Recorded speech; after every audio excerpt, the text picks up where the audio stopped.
Hey, what's up? I just want to jump on here live today really quick.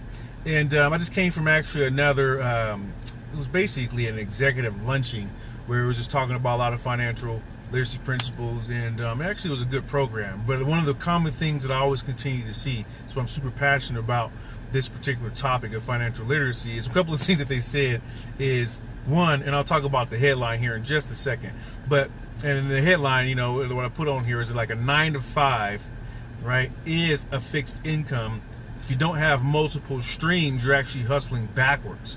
And I'll talk to you about that here in just a second. But one of the things that I like that they said is that in school, because they don't teach this stuff in school, your parents typically don't teach it because it wasn't passed down to them, and it's not taught in college either. So where the hell do you learn how money actually really operates when it's one of the main things that we need to survive is right up there with oxygen?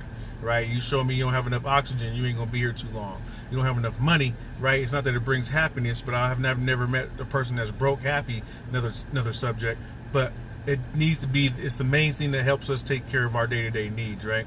But he said, you know, they require sex ed in school, but they don't require financial education, right? Because they teach us how to make the babies, but they don't teach us how to take care of them. Right, that's another subject too as well. Let me stick to the matter at hand, right? So if you have a 9 to 5, that's a fixed income, okay? If you don't have multiple streams, you're actually hustling backwards. A wise man once said that I would, you know, and I'll talk about that too here in just a second, but a wise man once said that, you know, I would rather, hang on, I got the quote wrong, but it'll come to me in just a second. Let me come back to that. I'm coming back to that because it's very good. A fixed salary. So if you're on a fixed salary, let me give you an example. You work for 8 hours, but you're still getting paid for 8, right? You work 10 hours, you're still getting paid for 8. You work 15 hours, you're still getting paid for the 8 hours, specifically when you're on a salary, right?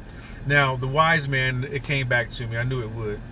But a wise man once said that, you know, based off of what you feel that you're worth, I would rather pay, like, buy your labor and then resell it in the marketplace for what I actually feel that your labor is actually worth, right? So as long as you are continuously to work a job, it's not that it's bad, right? I'm just trying to open up the mindset to having multiple streams, because there's nothing wrong with having a job by any means. You got to do what you got to do. But as long as you only have one stream, you're actually working backwards, because as long as you put your destiny into entity and you work for a particular entity, you're putting all of your destiny in their hands, right? Most people actually start a business not because it's sexy or it's just a thing to do. It's because they feel they're tired of being underpaid, undervalued, you know, underprivileged, and so forth, feel unworthy. And one of the best ways to actually overcome that is by creating multiple streams and starting your own business. So I just thought I would throw that out there, that a 9 to 5 technically is a fixed income, definitely if you're on a salary type basis, right? So hopefully this is impacting you to want to maybe raise your level of awareness and really want to understand on how money really operates, so that way you can have money working for you versus you working for the money. We'll see you in the next video. Have a great day. We'll talk to you soon. Peace.